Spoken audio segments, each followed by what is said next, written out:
Today is Friday, October 25th, and I'm just wondering, how in the world do you decide who's going to win the San Francisco-Dallas game on Sunday? And then we'll have a handful of quick hits for you. Crest is again proud to sponsor the McKinney Police Association Golf Tournament and Car Raffle, October 24th at TPC Craig Ranch in McKinney. Sign up and purchase a raffle ticket for the opportunity to win a brand new Crest Cadillac CT4. It's easy. You go to crestcares.com. You don't even have to live in McKinney to win. Grab yourself a raffle ticket, sign up at crestcares.com, perhaps win that new vehicle, and do support the McKinney Police Association. What do you want from your favorite restaurant? Fantastic personal service, a cheery, welcoming, spotless atmosphere, and great food. The primest of beef, wagyu and lamb, incredibly fresh seafood, lobster, salmon, shrimp. Hall of Fame food from a Hall of Fame restaurant. 2 locations of Bob's Steak and Chop House. The original Bob's on Lemon Avenue and the gorgeous new Bob's at Craig Ranch, McKinney. Dallas and San Francisco has been one of the great rivalries in the NFL over many, many, many years now. All time, these teams have met, including the playoffs, 40 times. And San Francisco has the edge, 20 wins, 19 losses, and 1 tie. It's been that close. What a rivalry this has been. And last year, the Cowboys got drummed out of the playoffs, of course, by the Packers.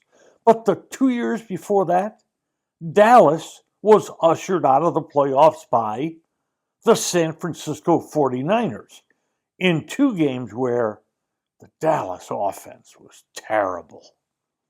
But how do you decide who's going to win this game on Sunday? These 2 teams are so battered and beaten up. Defensively, San Francisco has lost 2 terrific players. Defensive tackle Javon Hargrove and linebacker Dre Greenlaw. Offensively, the weapons are gone. Christian McCaffrey, the star running back, won't be there Sunday. Star wide receiver Brandon Ayuk will not be there on Sunday. And by the way, neither will McCaffrey's really good backup, Elijah Mitchell. The 49ers also have used 3 different kickers the last 3 weeks. Yikes. And it's all led to Brock Purdy, stripped of all of his weapons, having the worst game of his NFL career last out against Kansas City. But you go to the Dallas side of things, we're waiting to see if Micah Parsons, Eric Kendricks, Deron Bland, all starters on the defense, if they can play Sunday or not. And that defense has already lost defensive ends Marshawn Nealon, DeMarcus Lawrence, and Sam Williams. And over on the offensive side, the Cowboys don't have many weapons, so losing number 2 receiver Brandon Cooks has hurt over there. These 2 teams are so beaten up. But between them 6 and 7, Dallas and San Francisco between them 6 wins and 7 losses. Now, the problem for Dallas, injuries and that terribly inactive offseason. San Francisco, injuries, and San Francisco's the loser of the Super Bowl. And over recent years, that's been a big problem. When a team loses the Super Bowl, in the last 25 years, only 14 of the 25 Super Bowl losers have bounced back the next year to even make it in the playoffs. 11 never made it to the playoffs. Last year's Super Bowl didn't make it to the playoffs the following year. Could San Francisco be one of those? Oh, yeah. San Francisco could be one of those. Now, if you look at the numbers of this game, it's all San Francisco. Offensively, San Francisco's number 9 in the league in scoring at nearly 26 points a game. Dallas is number 19 in the league in scoring at 21 points a game.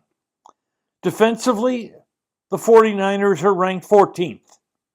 The Cowboys are ranked 24th.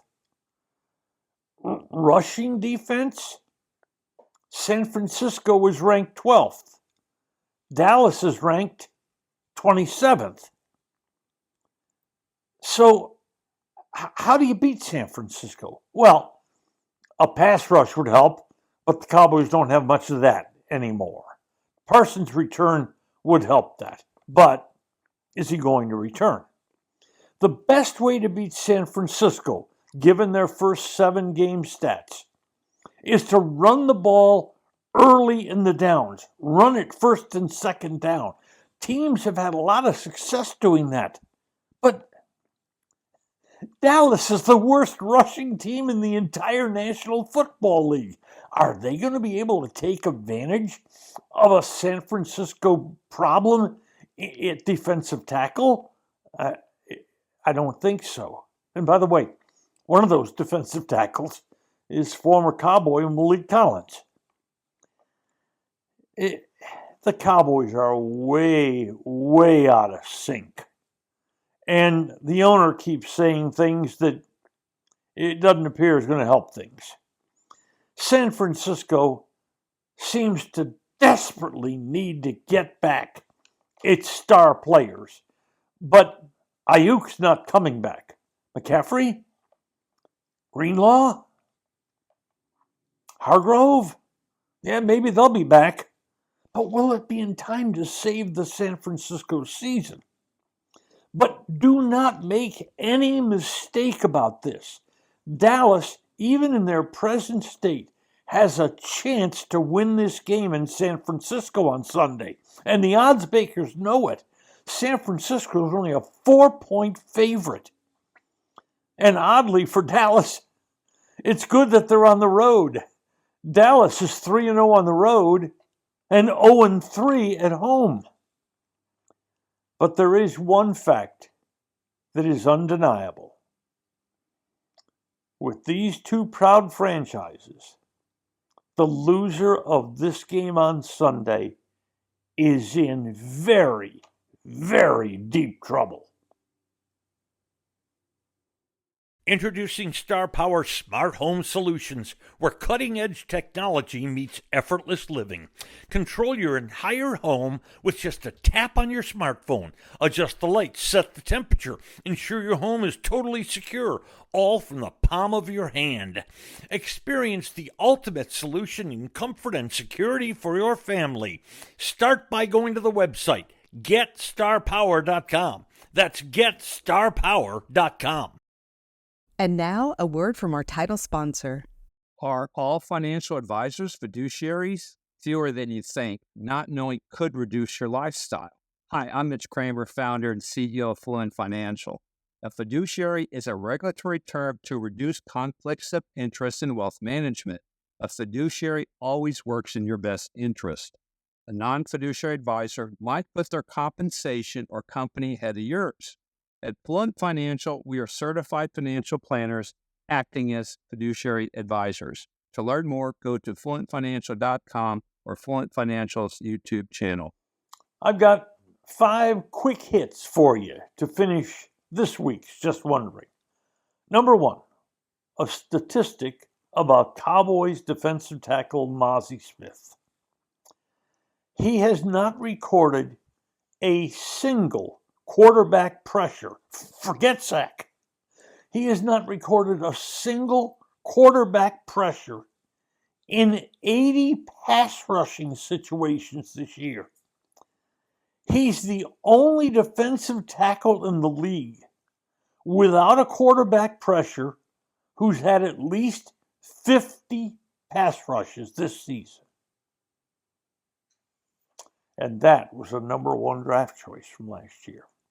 Next, the World Series begins tonight. And I don't remember a time when the two teams meeting the World Series had pitching staffs in such a state of wreckage. The New York pitching staff, their starters are better than what LA will run out there. But the Yankee bullpen is a hot mess. And you wonder if the Yankees do get leads thanks to their starting pitching, if that bullpen will be able to hold the leads. For LA, they will run out starters Flaherty, Yamamoto, and Buehler. Your guess is as good as mine at how they'll perform, how long they'll be able to go. If the Dodgers get 5 innings out of Yamamoto and Buehler, that will be wonderful for them. And their bullpen's not exactly in top shape either. Now, the Dodgers are a small favorite in this series. Both teams have fantastic tops of their lineups. Who wins? Get a coin and toss it. Next, Jerry's at it again.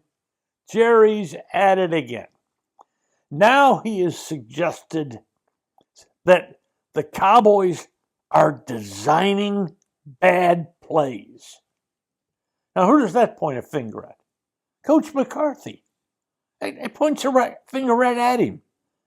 He's the offensive coordinator. No, I know Brian Schottenheimer's called the offensive coordinator. The guy that runs the offense and calls the plays is Coach McCarthy. So that's a finger pointed at him. Wait a minute. When the Cowboys were roaring last year on offense, nobody complained about their play design, did they? But see, it's got to be Coach McCarthy's play design for Jerry. Because if that's not the problem, then the problem is the players trying to execute those play designs. And if instead of bad designs, they are bad players, well, whose responsibility is that? Next, I don't know if you saw the UT Georgia football game last weekend, but in the second half, there was a critical, controversial play with a Georgia receiver running deep on the left sideline. He collided with the Texas defensive back. The defensive back bounced off the collision, intercepted the ball, ran it all the way back inside the Georgia 10. But there was a flag. And that Texas defensive back was called for pass interference.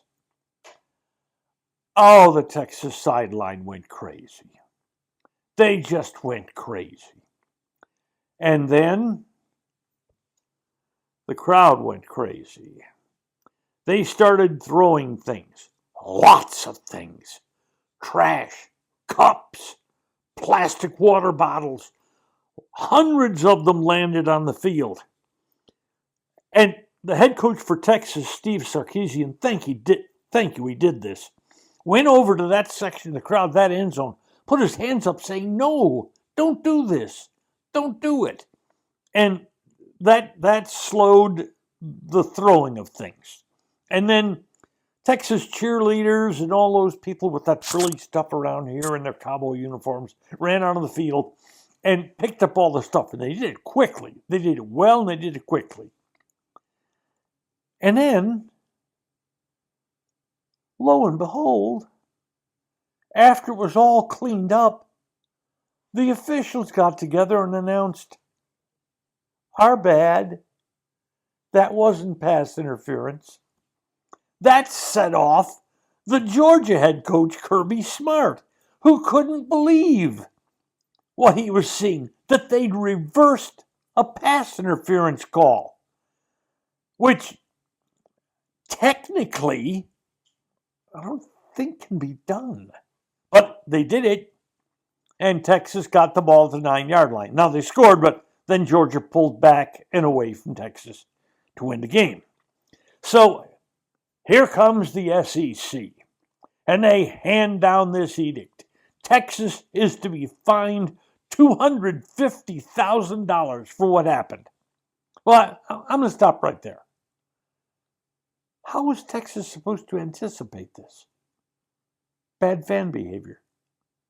I know it's on Texas home field, and I know that they hand out fines for stuff like this. I'm trying to figure out what in the world Texas could have done to prevent this. And I believe the answer is absolutely nothing.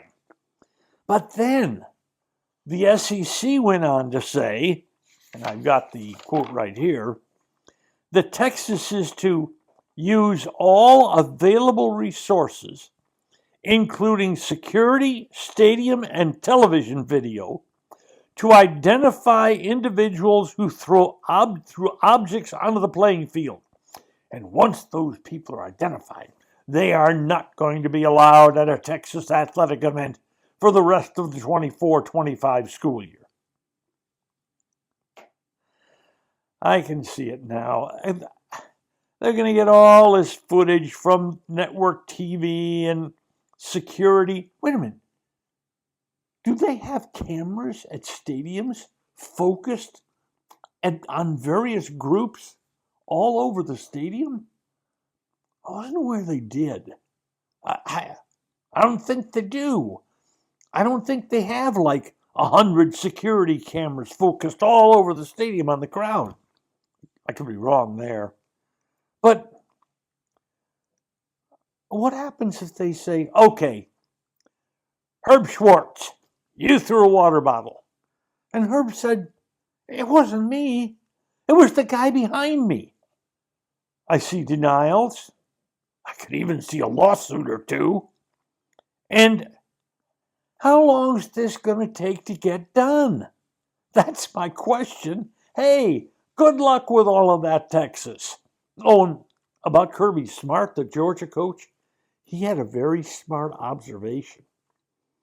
He said, now somewhat of a precedent has been set.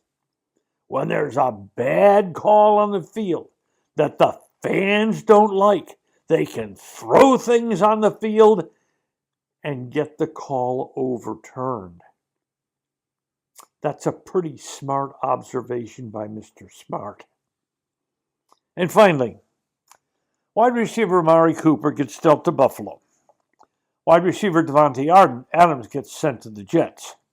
Very solid linebacker Ernest Jones gets traded from Tennessee to Seattle. And Kansas City has picked up DeAndre Hopkins. And I've gotten all sorts of emails and messages. Jerry should make a move. Well, wait a minute. Is one player going to steady this ship? How many leaks does this ship have that's causing it to sink in this season? Hey, the Cowboys do have some cap space available, but they won't as soon as the season ends because dead money's going to eat that up. But at any rate, why should Jerry deal? The Cowboys aren't one player away from being a terrific team, a playoff team. They just aren't. They've cast their lot with a lot of rookies and second-year people. And so far, the production has been okay at best. The Cowboys decided they won't make trades, that they're going to go all in with what they have. Today's episode brought to you by Fluent Financial, Retire Sooner, Better Lifestyle. And by Crest Cars. There's good, there's better, and then there's Crest. By Star Power, love where you live. And by Bob's Steak and Chop House. Thanks for listening to today's episode of Just Wondering with Dorn Hitzkes. If you enjoyed what you heard, please hit follow and a fresh new episode will be delivered to you every Monday, Wednesday, and Friday. And if you know someone who might enjoy our work, please share it with them. I'm Norm Hitzges, and I'm always just wondering about something. And I'm Mary Hitchkus, and I'm just wondering too.